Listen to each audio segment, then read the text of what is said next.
Kita kemarin di pertemuan ke-8 itu sudah sampai tentang bagaimana menjawab pertanyaan yang berkaitan dengan petunjuk struktural gitu ya. Oke, baik, saya ulangi dulu dari awal, yaitu ada idea. Jadi ide apa di setiap passage. Mhm. Kemudian yang kedua adalah detail informasi tertentu. Lalu ada not true atau exception. Ya, itu termasuk detail informasi. Kemudian ada tentang pronoun, kata ganti ya. Setelah itu kita masuk ke kesimpulan atau inference. Setelah kesimpulan ada diminta untuk membuat preceding atau following. Jadi memperkirakan kalau ada satu paragraf sebelum paragraf pertama itu ceritanya mengenai apa, itu preceding. Ya, kalau following itu sebaliknya. Kita memperhatikan paragraf terakhir, kalimat terakhir. Nah, hari ini kita akan membahas mengenai kosakata dan juga overall review. Baik, kita akan mulai dengan imbuhan kata dulu. Nah, jadi kadang kita memiliki sebuah kata yang dia itu kata dasar tapi dikasih imbuhan-imbuhan berikut. Misalkan ada kata ambi, itu artinya dua, ambigus gitu ya, sesuatu yang di antara dua, bisa iya bisa enggak. Kemudian anti itu lawan. Di sini ada antibakteria. Berarti dia itu untuk melawan bakteria. Nah, gitu ya. Sekarang kan yang terkenal adalah antivirus. Nah, gitu. Nah, kalau antivirus gimana? Ya, sesuatu yang berkaitan dengan lawan dari virus tersebut. Jadi diartikan lawan. Kontra juga lawan, dis ya ini sebaliknya. Fore di sini di depan, fore legs of horse, dua kaki depan dari kuda. Nah, itu ya, seekor kuda. Lalu ada inter, itu antara, internasional, berarti antar negara-negara. Ya. Contoh, ada sebuah soal di sini. Ada kata foremos. The word foremos in the first sentence, pada kalimat pertama. Itu artinya dekat dengan pilihan yang mana. Nah, ini kita harus lihat konteksnya ya. Kalau di sini tadi kata fore itu dikaitkan dengan dua kaki depan dari seekor kuda. Nah, apakah di sini artinya dua kaki juga enggak ya? Maksudnya belum tentu, sorry. Ya kita lihat bacaannya dulu kayak gitu. Let's see the passage. Kita lihat bacaannya. Nah, bacaannya di sini. Teman-teman bisa cek ada John James Abundance, 19th century artist dan naturalis. Dikenal sebagai salah satu foremost authors. Ya, foremost author. Fore itu kan artinya di depan, tadi ya. Tapi berhubungan dengan author di sini. Oke. Jadi di depan tapi berhubungan dengan author. On North American Bird. Born in Alice Case, Haiti in 1785, Audubon was raised in France and studied art under French artists. Nah, di sini dia itu dikatakan sebagai foremost authors on North American birds. Ya, kita lihat konteksnya, foremost author. Apakah foremost itu artinya adalah di sini prior itu sebelum. leading yang mencikal bakali kayak gitu. Prior sebelum, first pertama, largest yang terbesar, author ya. Author terbesar kurang tepat. Kemudian first author pertama juga bukan. Jadi dia salah satu yang foremost kayak gitu kan tadi dibilangnya. Prior sebelum, oke ini juga bukan, maka jawabannya adalah lead atau leading. Jadi beliau itu adalah salah satu yang mencikal bakali atau dia itu pionirnya. Nah, gitu ya. Pionir dari adanya authors atau pelukis-pelukis yang berasal dari North America. Ya, jadi jawabannya adalah yang alpha, gitu ya. Jadi kita memperhatikan awalannya fore di sini. Lanjut ke yang nomor 9. Yang nomor 9 ada memahami konteks untuk menentukan suatu makna. Di sini. Nah, konteks ini itu berkaitan dengan bacaan atau passage-nya. Jadi teman-teman kalau ingin memaknai suatu kata itu harus melihat bacaannya mengenai apa terlebih dahulu. Ya. Di sini dikasih clue, hati-hati. Anda mungkin merasa mengetahui arti suatu kata karena kata tersebut adalah kata sederhana. Jadi vocabnya itu sederhana dan sering muncul dalam percakapan sehari-hari. Kayak gitu ya. Jadi, oh aku tahu nih arti katanya. Padahal arti kata yang dimaksud bukanlah yang biasa Anda temukan dalam everyday conversation. Jadi, arti yang dimaksud atau yang diinginkan itu bukan yang biasa. Jadi sesuatu arti yang dia itu ngikuti dari bacaannya itu bercerita mengenai apa, kayak gitu ya. Oke, jadi bukan makna sehari-hari. Baik, kita lihat contohnya di sini maksudnya yang sesuai konteks itu seperti apa. Nah, kita dikasih pertanyaan sekarang, the word respect. Di sini ada kata respect. Nah, respect ini kalau dalam keseharian, respect ya, kita sering mendengar kata respect, yaitu kita itu menghormati kayak gitu. Jadi kalau sehari-hari nanti artinya adalah admiration bisa atau honor juga bisa. Jadi bisa admiration, bisa honor. Jadi bisa dua-duanya nih. Tapi teman-teman harus tahan dulu ya, jangan milih makna sehari-hari ini meskipun teman-teman tahu nih kayak gitu. Teman-teman bisa menerka artinya itu apa. Tapi jangan kita pilih terlebih dahulu. Loh, kenapa kok nggak kita pilih, Sir? Karena kita itu diminta untuk lihat bacaannya dulu. Bacaannya mengenai apa ini? Nanti kita menemukan kata respect di kalimat keempat itu dalam bacaan Pak Thomas Jefferson, the third president, orang ketiga yang menghuni tempat tersebut, improve the comfort of the White House, ya, meningkatkan kenyamanan dari gedung putih, gitu ya. In respect, ya, dengan hormat, enggak ya, dengan menambahkan, kayak gitu ya di sini. Add a new architectural feature such as terrace on the east and the west end. Jadi Pak Jefferson, Pak Presiden Jefferson ini mencoba menambahkan kenyamanan dari White House. Nah, respect di sini maksudnya apa? Apakah menghormati? Enggak ya. Respect di sini artinya sebuah detail. Ya, jadi respect di sini ini berkaitan dengan bidang arsitektur, yang artinya adalah detail, gitu. So the answer is delta, gitu. Feel free if you need more explanation.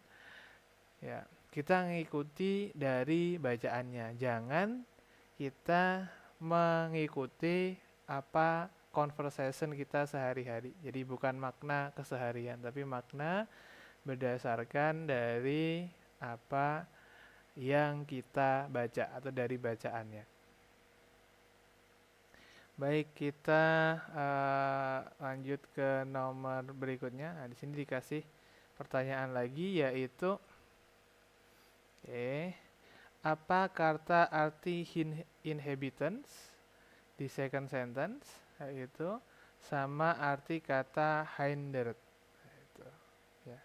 Memodifikasi, kemudian move, berpindah, penduduk atau celebration. Nah, itu inhabitants kira-kira yang mana gitu ya. Kemudian ada kata hindered, obstructed, reinforced, returned, favored. Ya, yang mana nih kira-kira? Ya, kita lihat dulu konteksnya di sini.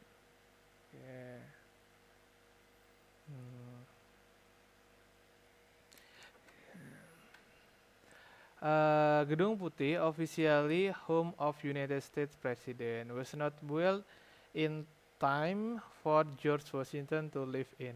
It was begun in 1792, dimulai pada 1792 dan was ready for its first inhabitant. Untuk first inhabitant. First modifikasi bukan ya, first movement juga bukan. Miss Jones Adam. Ya, di sini kita lihat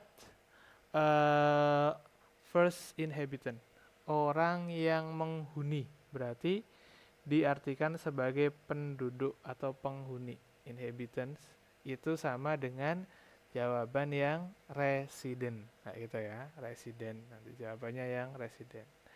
Kalau kita balik lagi ke sebelumnya, kita pilih yang pilihan resident di sini.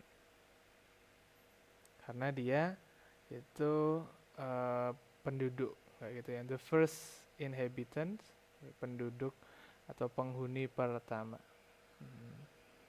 Charlie nomor 1. Kemudian nomor 2. Ketika ada kata hindered di third sentence itu artinya dekat dengan apa? Nah, kita temukan di sini kata hindered.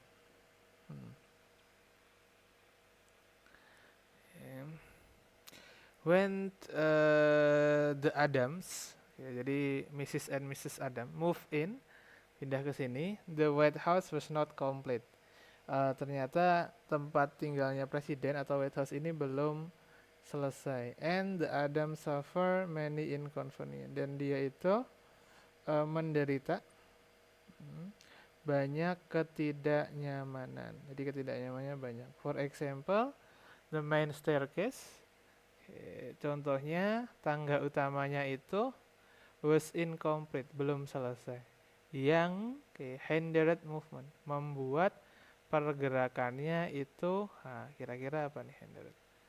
Jadi tangganya belum selesai. Kalau belum selesai, ketika kita mau pindah dari satu lantai ke lantai lain, maka yang terjadi adalah kita mengalami gangguan. Jadi hindered itu dikatakan sebagai gangguan. Atau nanti di pilihan jawaban kita bisa pilih jawabannya adalah yang obstructed, nah, gitu ya, gangguan. Di sini hindered movement itu sama dengan obstructed. Ini juga gangguan. Jadi 1 tadi Charlie, resident, nomor 2 ini yang alpha. Gitu. Ya, ini kita diminta untuk mengikuti konteksnya. Jadi teman-teman ketika mencari salah satu pilihan jawaban itu hati-hati, jangan memilih atau merasa tahu arti dalam sehari-hari, maka kemudian teman-teman memilih arti sehari-hari tersebut. Nah, itu kurang tepat nanti. Baik, selanjutnya ke yang terakhir, ya ini mencari aspek-aspek tertentu dalam teks, gitu ya.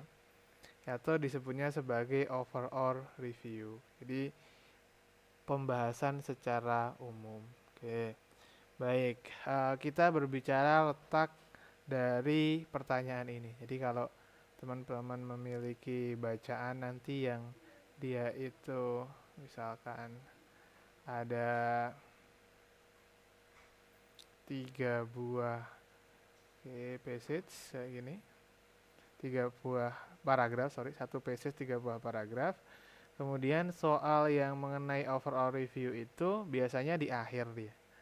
Jadi kalau ada soal nomor 1 sampai dengan 12 gitu kan, maksimal soalnya 12, 8 sampai 12 untuk satu bacaan. Itu biasanya dia di soal nomor 7 sampai 12. Jadi ini soal-soal yang diletakkan di akhir kayak gitu. Oke. Dengan asumsi bahwa teman-teman sudah memiliki pandangan terhadap bacaan yang telah teman-teman baca gitu ya. Jadi soal-soal yang di awal tadi nomor 1 sampai nomor 6 kayak gitu, sebelum nomor 7. Oke. Itu memberi gambaran mengenai bacaan ini itu seperti apa. Nah, pertanyaan overall review diletakkan di akhir karena dia menanyakan pandangan keseluruhan. Kan di sini dikatakan overall ya. All itu keseluruhan dari view, dari istilahnya pandangan ya. Pandangan secara keseluruhan. Nah, yang pertama yang ditanyakan di sini ada kata tone. Tone itu merupakan pandangan atau cara penulis menuliskan bacaan. Jadi ketika dia dikasih misalkan sebuah topik, apakah dia itu membahasnya secara objektif kayak gitu, atau dia itu membahasnya secara humor, argumentatif atau persuasif. Jadi di bacaan ini kita bisa tahu nanti cara penyajiannya itu dia mau menggunakan yang mana. Objektif itu artinya ketika ada sesuatu atau suatu topik dilihat dari kedua sisinya. Dia tidak memihak salah satu. Beda dengan subjektif. Gitu. Kalau subjektif, nah dia memihak ke salah satu biasanya, cenderung ke salah satu. Argumentatif itu pendapat, nah, gitu ya. Persuasif ajakan. Kemudian ada juga tipe soal yang kita diminta untuk mencari informasi tertentu tapi dengan menggunakan yang pertama sentence kayak gini. Kemudian yang kedua atau dengan line biasanya. Misalkan line 1 sampai 3. Nah, kemudian yang B itu ada line 4 sampai 5. Nah, itu. Jadi kalau dia nggak pakai sentence, biasanya pakainya line. Jadi kalau kita cermati, author mention the aim of aptitude test. Tujuan dari aptitude test itu ada di kalimat yang mana, nah, gitu ya. Nah, apakah first sentence, kalimat pertama, kedua, ketiga, keempat, atau kelima. Oke. Nah, oke. Berikutnya selain tone atau cara penulisan dan juga letak informasi berdasarkan baris dan kalimat, kita juga akan diberikan publikasi teman-teman. Jadi publikasinya itu sebaiknya di mana? Nah, itu. Jadi di sini dikasih pertanyaan, would most likely appear in. Bacaan ini itu akan muncul di apakah dia novel, jurnal tentang kesenian, jurnal tentang medis, atau buku psikologi. Nah, kira-kira bacaan ini muncul di mana? Kayak gitu. Ya, kita kan harus membaca ya, sekilas atau menyeluruh bacaan tersebut baru kita tahu nih kira-kira jurnal mana yang cocok kayak gitu. Lalu ada yang terakhir, jenis pertanyaannya adalah author's main purpose, tujuan penulis. Oke. Pada saat teman-teman membaca, kira-kira penulis itu kenapa sih kok menuliskan tulisan ini? Nah, di sini dikatakan, show the importance of testing, menunjukkan pentingnya tes. Oke. Yang kedua, compare and contrast, membandingkan, mencari persamaan dan perbedaannya. Menuliskan story tentang kedua tes tersebut. Nah, itu. Mengkritisi penggunaan tesnya. Ya, berarti kan kita harus membaca dulu secara pelan-pelan kayak gitu. Pada bagian-bagian tertentu untuk mendapatkan maksud dari author main purpose. Jadi kalau kita sudah mengerjakan soal yang awal, kita akan punya pandangan untuk menjawab overall review. Ya, kita coba bahas di sini bacaannya. Ketika ditanya tone-nya, ya kita bisa lihat dari bagaimana dia melihat masalah. Traditionally, mental tests have been divided into two types. Jadi, tes mental itu dibagi menjadi dua tipe. Nah, oke.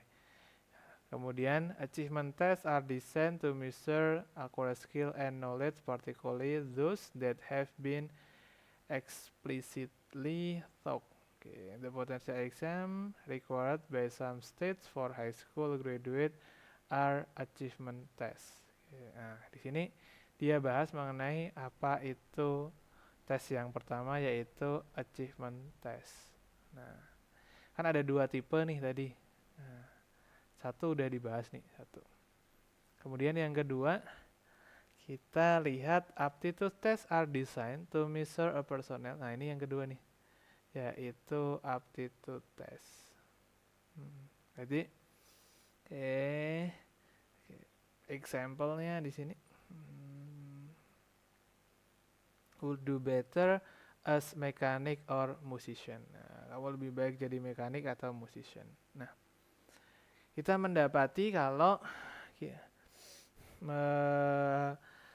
si penulis ternyata dia menuliskan ada dua tes, dan dua tes ini dijelaskan secara seimbang. Nah, maka kita menjawab tadi tone-nya itu apa? Kalau dia menjawab secara seimbang. Jadi tone-nya itu adalah objektif. Objektif itu tidak memihak, kayak gitu ya.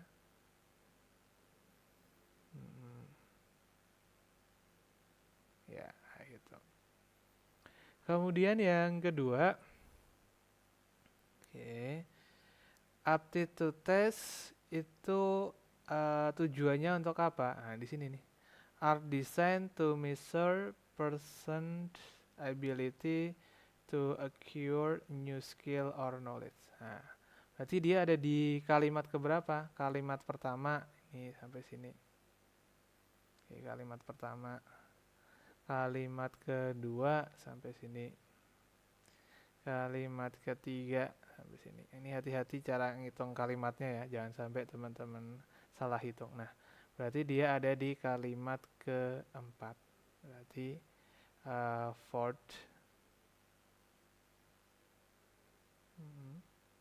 sentence, kalimat keempat. Ya, jadi jawaban yang pertama objektif, yang kedua kalimat keempat. Tujuannya di sini are designed. Nah, yang ketiga kita ditanya mengenai apa tadi? Publikasi ya. Nah, publikasinya ketika ada yang membahas tentang mental test seperti ini adalah di psikologi ya, buku psikologi. Nah, itu. Jadi dia masuk ke dalam psikologi.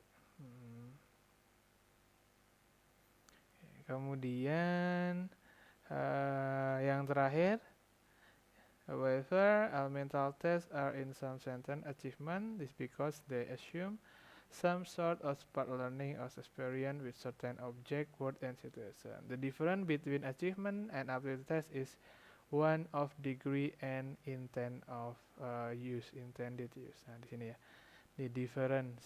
Oke, jadi ada kesamaan dan ada perbedaan. Berarti jawaban untuk nomor 4 adalah compare and contrast.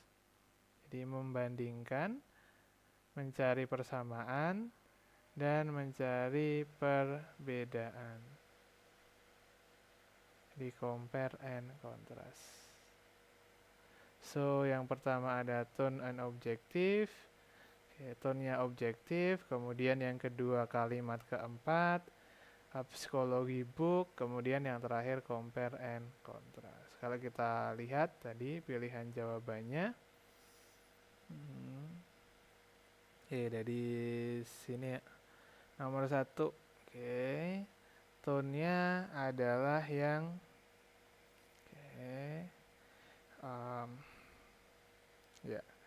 dia objektif alfa.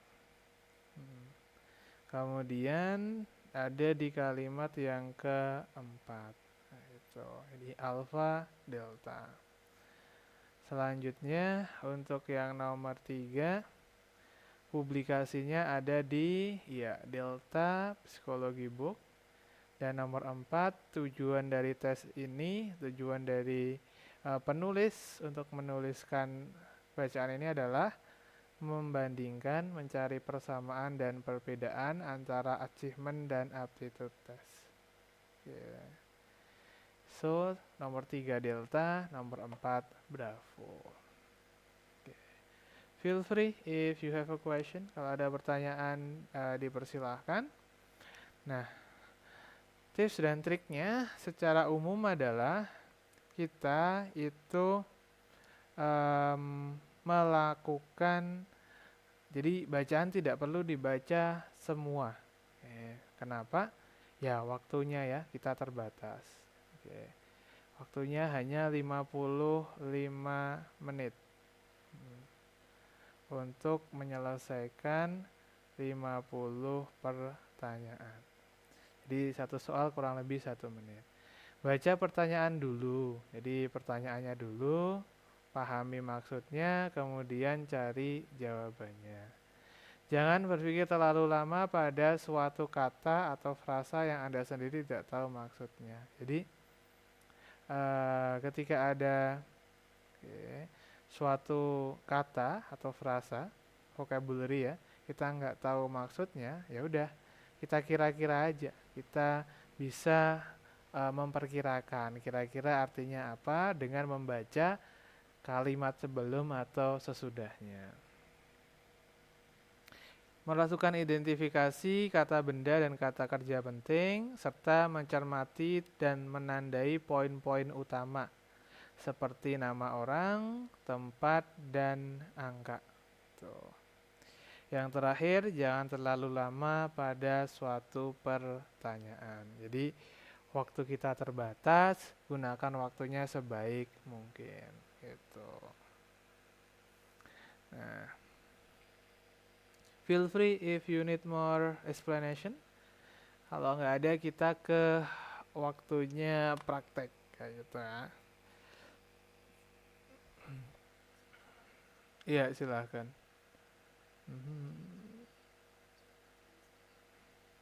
Objektif itu ketika ada 2 permasalahan, misalkan ada, tadi kan ada achievement test, kita ibaratkan saja A, dan juga aptitude test, itu kita ibaratkan B. Jadi kalau ada masalah A dan B, kayak gini. Nah, ini penulis menyajikannya itu seimbang. Jadi kalau di sini dikasih pengertiannya mengenai apa, pengertian. Di sini juga dikasih pengertiannya, nah, itu. Kemudian di sini dikasih example. Nah, ya, contohnya apa? Di sini juga dikasih example-nya mengenai apa. Nah, itu. Jadi dia itu dibahas keduanya secara seimbang dan si penulis itu tidak memihak ke salah satu, tidak memihak si A dan tidak memihak si B. Jadi dua-duanya diulas secara setara kayak gitu. Nah, kalaupun nanti ada istilahnya persamaan dan perbedaan, yaitu diulas dua-duanya kayak gitu. Jadi tidak ada eh, kepemihakan ke salah satu A atau si B kayak gitu. Gimana? Sudah bisa menjawab? Mhm.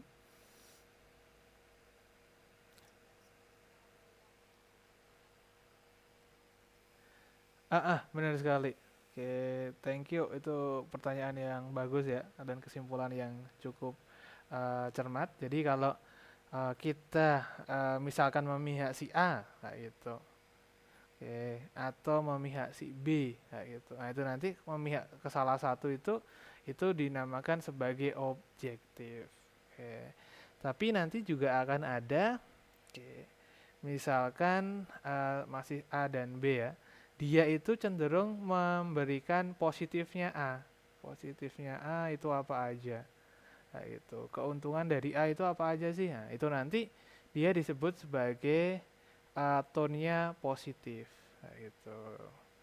Jadi bagusnya si A itu disebutkan semua. Nah, itu juga bisa disebut sebagai positif tanpa melihat negatifnya. Nah, itu ya. Jadi pada saat dia punya misalkan di sini nggak ada A dan B ya, tapi cuma A aja. Oke, ada A, produk A misalkan, tapi disebutkan positifnya semua, keunggulannya semua. Nah, nanti itu disebut tone-nya positif. Beda dengan kalau dia itu menjelek-jelekan atau mencari kekurangan si A ini semua. Nah, itu nanti tone-nya itu disebut sebagai negatif. Nah, kayak gini juga bisa. Hmm. Jadi kalau ini satu satu brand, kalau diulas bagusnya semua kayak gitu itu disebut positif. Kalau sebaliknya, kalau dia diulas negatif semua nanti tone-nya itu negatif gitu. Atau kekurangan-kekurangannya ya. Oke, tone-nya jadinya negatif. Oke, feel free if you need more explanation. Ada lagi yang ingin ditanyain? Silahkan. Hmm, silahkan.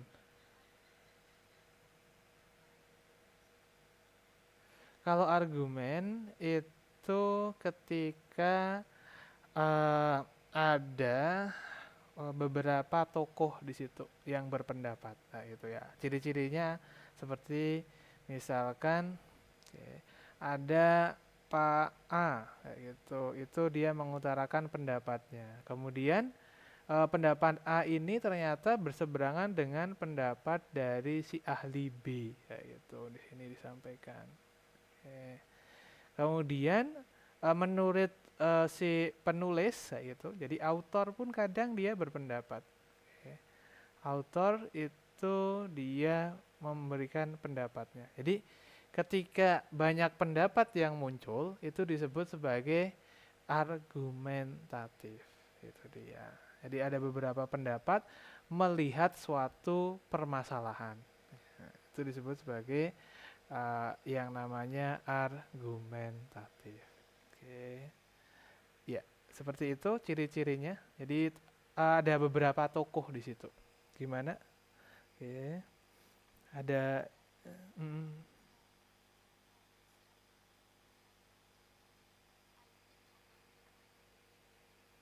Kayak gitu juga bisa.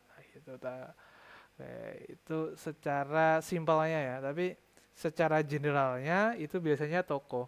Misalkan ada Profesor Jones itu berkata seperti apa.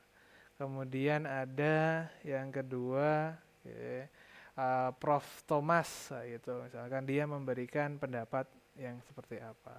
Itu uh, seperti itu secara general. Tapi Kalau disimpelkan, nah ya bisa nih I think kayak gitu atau I argue, okay. In my opinion, as far as I know, as far as I can tell you, nah, itu bisa tuh. Oke, sebagai ciri-ciri kalau dia eh, paragrafnya itu argumentatif gitu. Hmm, Silahkan. Yuk sama-sama. Terima kasih atas keaktifannya teman-teman. Kita coba ke ini aja. Mini testnya ya. Ada mini test 4 di halaman 64. Oke. Ini pertanyaannya itu simple, cuma mengenai apa istilahnya vocabulary ya. Jadi teman-teman berlatih menjawab vocabulary, jangan diartikan sebagai langsung ya. Misalkan di sini ada kata unsound. Oke, unsound itu tidak ada suara, berarti noiseless. Nah, itu enggak. Oke, nanti lihat bacaannya untuk mengartikan unsound ini apa di nomor 3. Kemudian, oke, ini masih vocabulary sampai nomor 8. Lalu mini test 5. Nah, ini tentang overall review nih. Author write, kenapa author menulis, kayak itu. Tone-nya seperti apa? Nah, ini ada positif, negatif, humor, argumentatif tadi. Lalu ada publikasi juga di sini nomor 3. Dan oke. Ini yang terakhir letak-letak informasi tertentu, paragraf-paragraf. Jadi akan ada 16 pertanyaan. Ya, teman-teman bisa coba terlebih dahulu.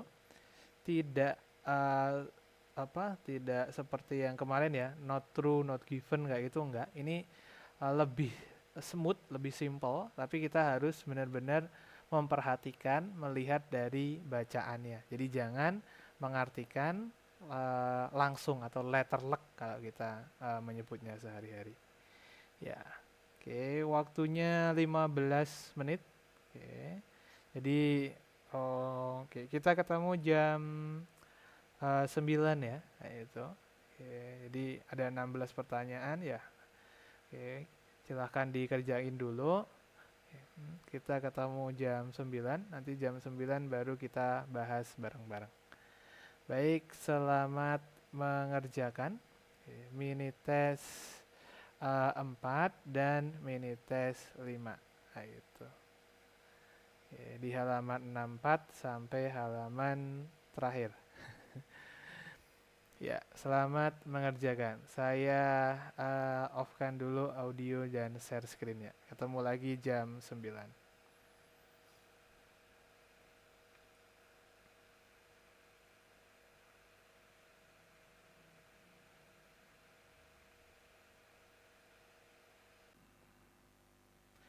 Baik, teman-teman, kita akan segera membahas.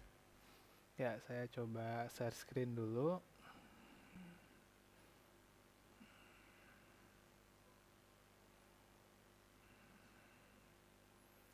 Mulai dari mini test yang keempat ya. Oke. Pertama ada pertanyaan tentang vocabulary, yaitu particularly di sini. Oke, jadi konteksnya adalah was proudly influenced by her family, particularly her father. Jadi spesial ya, di sini dikatakan spesial ya, atau khususnya itu adalah ayahnya. Jadi di influence, dipengaruhi salah satunya dengan ayahnya. Jadi particularly itu sama dengan especially. So, lofty and spiritual. Bronson instilled in his doctor his lofty and spiritual value. Lofty itu diartikan kalau di kita taat, ya. Itu sama artinya nanti dengan high minded, nah, gitu ya. Kita lihat pilihan jawabannya untuk particularly tadi sama lofty. Ya. Particularly itu sama dengan especially di sini. Spesial. Spesialnya lofty ini diartikan sebagai takwa atau dalam bahasa Inggris dikenal juga dengan istilah high-minded, yang bravo. Ya, kemudian ada kata unsound di sini. Konteksnya apa sih unsound ini? Unsound ini konteksnya adalah mengenai investasi. Investasi itu kalau jarang didengar itu kira-kira investasi yang seperti apa? Nah, gitu ya. Her father made unsound investments in projects that reflected his idealistic view of the world. Jadi investasi yang jarang didengar atau investasi yang tidak aman. Jadi di sini unsound itu sama dengan tidak aman. Unsafe, tidak aman. Kemudian ada kata provide for. With the success of this novel, she was able to provide for. Provide for itu sama artinya dengan membiayai. Jadi di sini diartikan membiayai keluarganya, atau mensupport keluarganya. Ya, kita lihat di pilihan jawabannya. Nomor 3, unsound itu artinya adalah unsafe. Kemudian provide for itu artinya support. Alpha. Lanjut ke nomor berikutnya. Di sini ada kata stores. Stores the informasi. Tempat untuk menjual informasi, enggak ya, tempat untuk menyimpan informasi.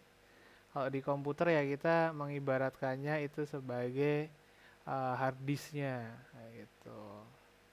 So nomor 5 di sini jawabannya adalah tempatnya sama dengan sub proses release stock pills-nya, jadi yang delta.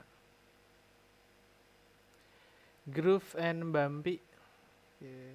Groove and bumpy surface. Di situ ada kata surface. Jadi kita lihat bacaannya. Mana tadi?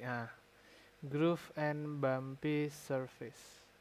Groove and bumpy surface itu permukaan ya. Kemudian covering the nerve cell beneath. Jadi yang mengcover itu yang menutup. Jadi permukaan yang menutup. Sama artinya dengan sebuah layer. Jadi jawabannya untuk nomor 6 adalah yang Charlie. Ini dia. Nomor 5 tadi delta stock pills. Monitors, memonitors pergerakan. Berarti dia itu jawabannya adalah keeps tracks of. Ini dia. Lalu ada kata pathway. Pathway di sini diartikan sebagai jalurnya, kayak gitu ya. Bukan jalan ya, tapi rutenya. Jawabannya adalah yang Charlie. Itu. Ya. Feel free ya, if you need more explanation. Misalkan di sini ada kata monitors and process information. Receive, memonitor, melihat. Kemudian yang terakhir pathway, it's the major motor and sensory pathway. Pathway itu berarti jalurnya. Nah, gitu. Kalau kita ngetik di Google itu kita dikasih tuh direction, jalan tercepat biasanya. Dan kadang error ya. Kita dilewatkan jalur-jalur yang kecil. Kemudian ada mini test 5 sekarang. Ini tes 5 nomor 1 sampai 3. Ini ceritanya mengenai phonograph disc atau biasa dikenal sebagai CD gitu ya. Atau masih disebut sebagai tape recorder. kalau teman-teman masih menjumpainya. Ya, CD atau tape recorder. Nah, what did the author write in the passage? Tujuannya adalah untuk mempresentasikan keuntungan-keuntungan dari CD atau compact disc alpha nomor 1. Tone-nya adalah ya karena dia itu memberikan keuntungan semua, oke, maka dia positif. Nomor 3, oke, bacaan ini kalau dipublikasikan di mana? Ya, ada di Music History, sejarah tentang permusikan. Jadi nomor 1 Minitas 5 alpha, nomor 2 yang alpha juga, nomor 3 Charlie. Selanjutnya untuk nomor 4 sampai 8. Jadi ini kasusnya mengenai penyakit psikologi ya, bukan penyakit fisik bukan, tapi psikologi. Jadi teman-teman akan dihadapkan kepada penyebab dari penyakit ini, recent study tentang identical twins, kemudian heredity, dan yang terakhir in study pairs identical which one is affiliated psychopia and one is not. Jadi ceritanya adalah ada sebuah penyakit yang awalnya itu dipercaya karena dia itu keturunan, tapi ternyata setelah diteliti adanya pola asuh orang tua yang tidak tepat. Nah, itu. Kemudian ini dilihat ada nih keturunan yang kembar kayak gitu, yang satu bisa kena, yang satu enggak. Kayak gitu. Berarti kan bukan karena keturunan. Kalau keturunan ya dua-duanya enggak misalkan. Oke, so kita lihat di pilihan jawabannya nomor 4 dan 5. Pertanyaan dan pilihan jawabannya ya. Oke, nomor 4 tujuannya adalah refute a common misconception. Jawabannya yang delta. Karena pada awalnya itu dikatakan sebagai penyakit keturunan. Kemudian ini ada loh bacaan ini coba diberikan atau dibuat oleh penulis itu untuk membuktikan ternyata bukan keturunan yang menjadi alasannya. Traditionally held view of this cause of schizophrenia ada di paragraf ya pertama atau kedua, kita lihat di sini.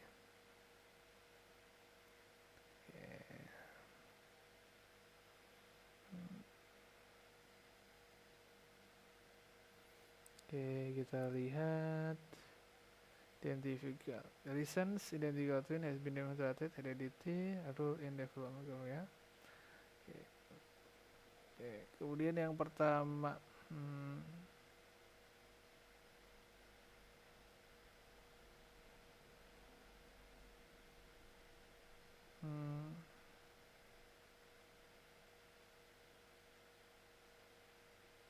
ya, oke, jadi penyebabnya itu belum clear ya. Oke, kalau secara tradisional itu often consider responsible were fault for having uncaring, manipulating, or emotional abuse. Ini secara tradisionalnya berarti di paragraf 1. Sorry. Kita nomor 5, nomor 4 tadi yang delta.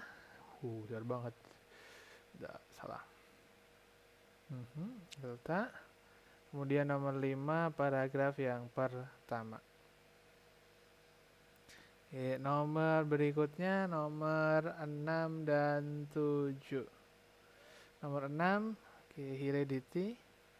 Ya, dia ada di paragraf yang berpengaruh dengan tendensi keturunan ya, heredity. Ini ada di paragraf yang kedua. Sedangkan kalau twins itu paragraf yang ketiga. Coba kita cek ya.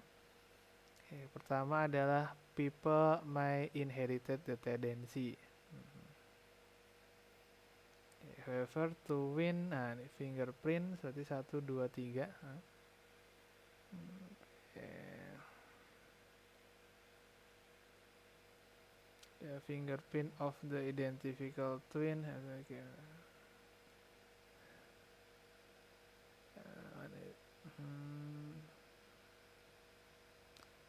Ya, jadi jawabannya untuk yang tadi paragraf ketiga heredity identical twins ya di sini. Kemudian yang berikutnya heredity prior rule in a development ini dia. Oke, paragraf 2 dan paragraf 3. Jadi urut ya. Paragraf 1 nomor 5, paragraf 2 nomor 6, paragraf 3 nomor 7.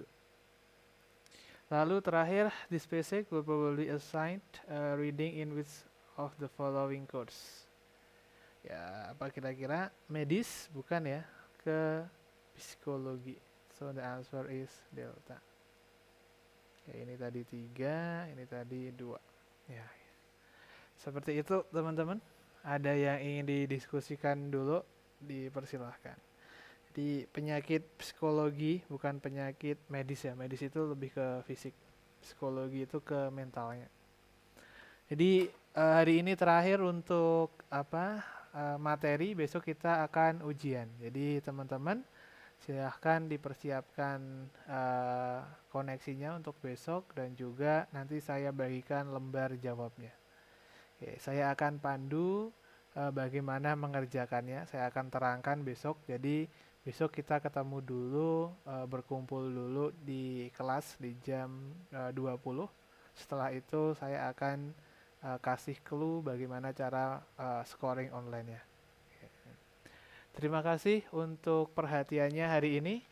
Saya cukupkan sampai di sini. Kalau ada pertanyaan dipersilahkan.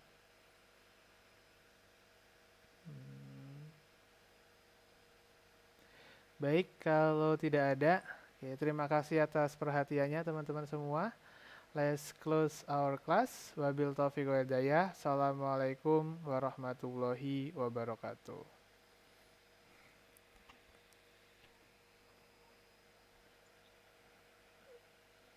Yuk, sama-sama. Mari.